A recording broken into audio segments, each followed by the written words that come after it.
सत्ता, पैसा, अधिकार असेल तर वाटेल ते करता येते, हे अनेक वेळा जोल्ले कुटुंबियांनी सिद्ध करून दाखवलेले आहे. ग्रामपंचायत असो, नगरपालिका असो किंवा काहीही असो, पैसा टाकला की सगळे काही मिळते, हे त्याने अनेक वेळा सिद्ध करून दाखवलेलं आहे. आणि त्याप्रमाणे अनेक लोक त्याला बळीही पडतात आणि त्यांची सत्ताही येते. असाच प्रकार त्यांनी श्री हलसिद्धनाथ सहकारी साखर कारखान्यामध्ये करून आज मितीला हलसिद्धनाथ सहकारी साखर कारखाना त्यांनी जवळजवळ गिळंकृत केला आहे. असंच असताना त्यांची नजर संकेश्वरच्या हिरा शुगर फॅक्टरीवर गेली आणि कैलासवासी अप्पनगौडा पाटील, बसगोंडा पाटील आणि त्यांच्या सहकाऱ्यांनी, सभासद शेतकऱ्यांनी जीवाचे रान करून उभा केलेला कारखाना गिळंकृत करण्याचा त्यांचा दुष्ट हेतू जनतेच्या उत्पत्तीस आणून दाखवला. श्री हिरण्यकेशी सहकारी साखर कारखाना देशातील नंबर 1 सहकारी साखर कारखाना होता. काही प्रसंगामुळे शेतकरी अडचणीत आल्यामुळे किंवा साखर उद्योग अडचणीत आल्यामुळे हा कारखाना कदाचित नुकसानीत गेला असावा किंवा शेतकऱ्यांची बिले भागवली नसावीत किंवा अन्य काही देणी झालेली असावीत. परंतु हा कारखाना निर्मिती करताना ज्या यातना कैलासवासी अप्पनगौडा पाटील यांनी घेतल्या, त्या आज इतिहासात सुवर्ण अक्षराने नोंदून ठेवलेल्या आहेत.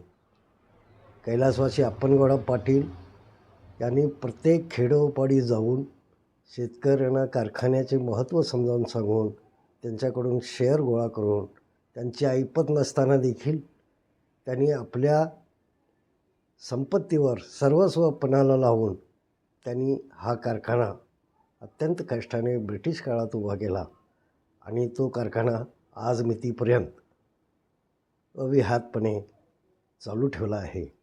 आणि त्यामध्ये त्या भागातील शेतकऱ्यांचे मोठे योगदान आहे. अनेक वर्षे ऊसाची बिले जरी वेळेत मिळाली नसली तरी शेतकऱ्यांनी कदापि या कारखान्याविषयी किंवा संचालका बोर्डाविषयी किंवा अन्य काही समस्या, अधिकाऱ्याविषयी त्यांनी समस्या उजागर केलेल्या नाही. कारखान्याच्या कर्मचाऱ्यांनी, सभासदांनी आणि संचालक मंडळाने हा कारखाना आज तागायत व्यवस्थितरित्या चालू ठेवला होता. कदाचित कर्जबाजारीही झाला असेल.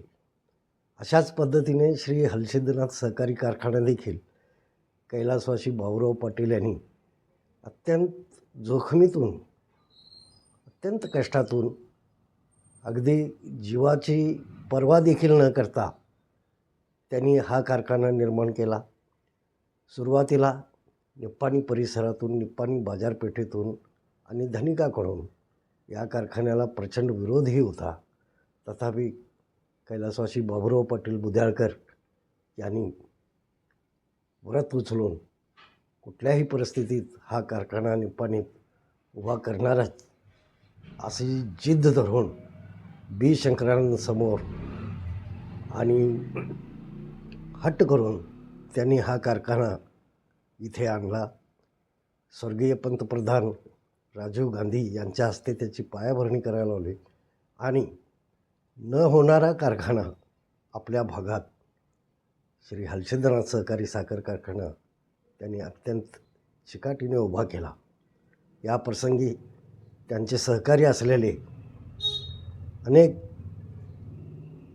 मित्र, कैलासवासी सोमशेखरांना कोठीवाले, अप्पासाहेबांना कुरबेट्टी, जगदीश ढोले, अण्णासाहेब आकाराम पाटील, किल्लेदार, MP पाटील, अशी अनेक मंडळी, कैलासवासी मकबूल साहेब बागवान हे देखील त्यामध्ये होते.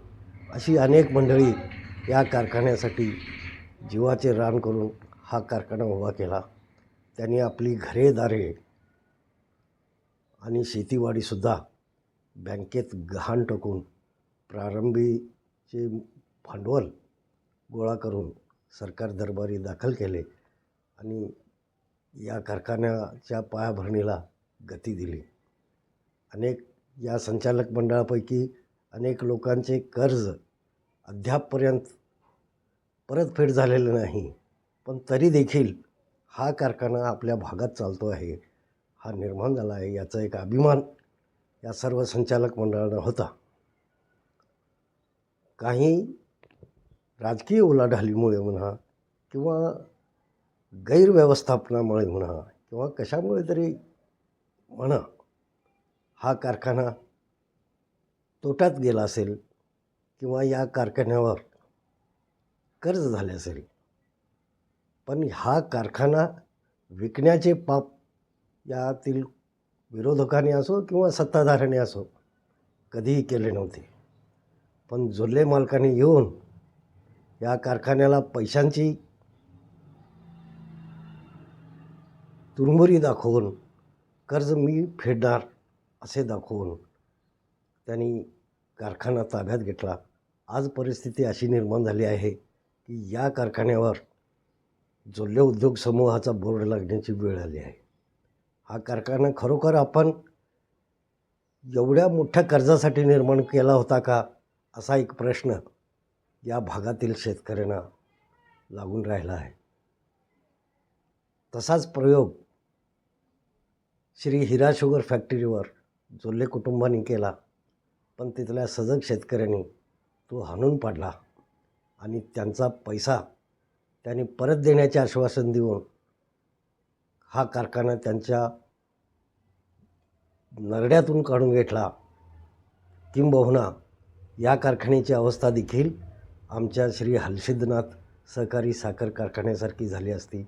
एक कारखाना गिळंकृत केला आहे, तसाच हिरा शुगर देखील गिळंकृत करण्याचा त्यांचा डाव असावा. हा डाव त्या शेतकऱ्यांनी ओळखला, संचालक मंडळाने ओळखला आणि जोल्लेंना त्यांनी तिथून परत पाठवले आहे. याबाबत सविस्तर वृत्तांत आपण पाहत राहावं अशीच विनंती करून आजच्या एपिसोडमध्ये मी इथंच थांबतो. धन्यवाद.